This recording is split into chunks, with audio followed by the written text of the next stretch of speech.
যে কোনো রকম কম্পিটিটিভ পরীক্ষায় যাতে সফলতা পাওয়া যায় সেই লক্ষ্যে আমি আমার একটা ব্যবস্থাপনা শুরু করেছি এবং সেই ব্যবস্থাপনার কথা আগের ভিডিওতেও বলেছি।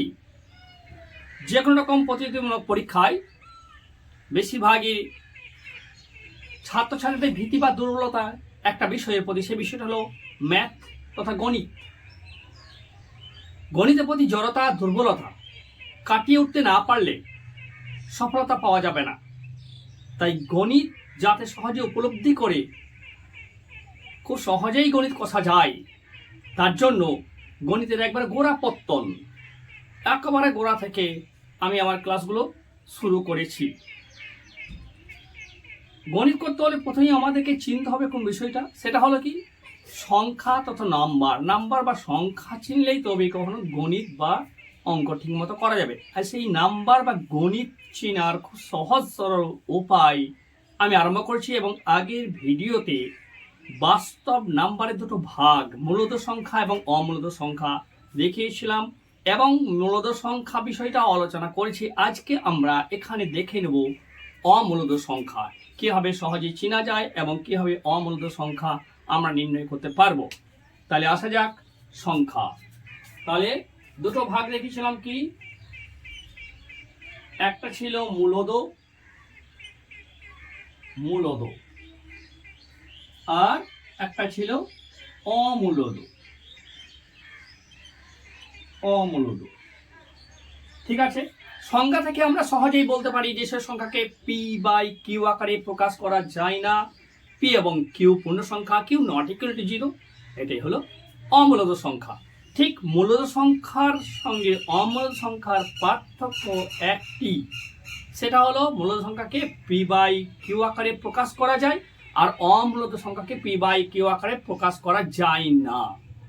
আমরা দেখি এক্সাম্পলগুলো, যেমন √2, √3, √5, √7, এই যে সমস্ত মৌলিক সংখ্যাগুলো রুট দিয়ে প্রকাশ করা হচ্ছে সেগুলো হচ্ছে অমূলদ সংখ্যা। এছাড়াও আরো আমরা দেখাতে পারি 0.1, 0.110,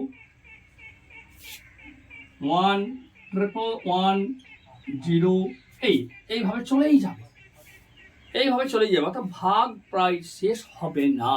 এমন সংখ্যাগুলোকে বলা হবে অমূলদ সংখ্যা। যেমন √2 যদি আমরা বর্গমূলে বিস্তার করি তাহলে আমরা বুঝে নিতে পারবো 2 আছে, শুধু 2 যদি বর্গমূল করি সম্ভব নয়, আমাদেরকে দশমিকের নিয়মে যেতে হবে। কি করতে হবে না, দশমিকের নিয়মে আমাদেরকে যেতে হবে। 2 আছে, ঠিক আছে, এককভাবে করলে আমি বড়জোর 1 একে 1 এইটা করতে পারবো, আর আমি করতে পারছি না। তাহলে 2 এর বর্গমূল করতে হলে আমাকে 0 দিকে যেতে হবে, এইভাবে আমাদেরকে এগিয়ে যেতে হবে। আমরা জানি বর্গমূল করতে হলে প্রতি এক জোড়া সংখ্যাকে ধরতে হয়। ঠিক আছে, তাহলে 1 একে 1, 2 থেকে 1 বাদ দিলে থাকে 1। এখন এবার পয়েন্টটা উঠিয়ে দিলাম, এক জোড়া আমি বর্গমূলের নিয়ম অনুযায়ী পেয়ে যাবো এক জোড়া সংখ্যা। এখানে পাবো, এখানে যে ভাগফল আছে তাকে 2 দিয়ে গুণ করে 2 একে 2, পাশে এমন সংখ্যা বসাতে হবে যাতে গুণ করে এর সমান বা কাছাকাছি যায়। 4 বসালাম, এখানে 4 বসাতে হবে, 4 24 96 হয়ে গেল। 96 এখানে যদি মাইনাস করি এখানে পাবো আমি 4, ওপর থেকে এক জোড়া নামাজ পাবো 400।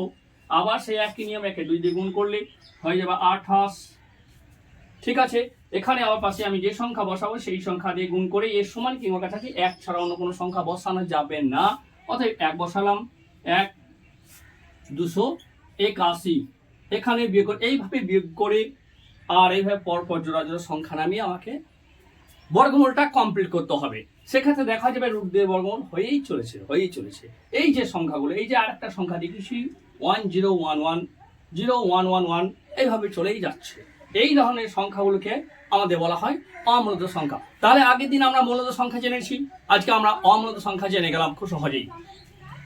এইভাবে যদি সংখ্যাকে প্রথমে চিনে নেওয়া হয়, প্রত্যেকটি সংখ্যাকে নাম্বারকে, তাহলে পরে অঙ্কের প্রতি ভীতি বা দুর্বলতা কেটে যাবে। কারণ অঙ্কের বা গণিতের গোড়া তথা মূল হলো প্রথমেই সংখ্যাকে ঠিক মতো চিনে নেওয়া। যদি সংখ্যা ঠিক মতো চিনে নেওয়া যায় তাহলে প্রতিটি ধাপ পরপর সহজেই কিন্তু উপলব্ধি করা যাবে।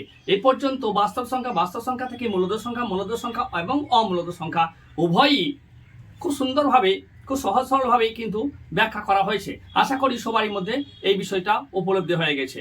Thank you. আজকে এ পর্যন্ত। এরপরে আমরা মূলদ সংখ্যাকে ভাগ করে অন্য সংখ্যা কীভাবে পাবো সেই বিষয়গুলো আলোচনা করব।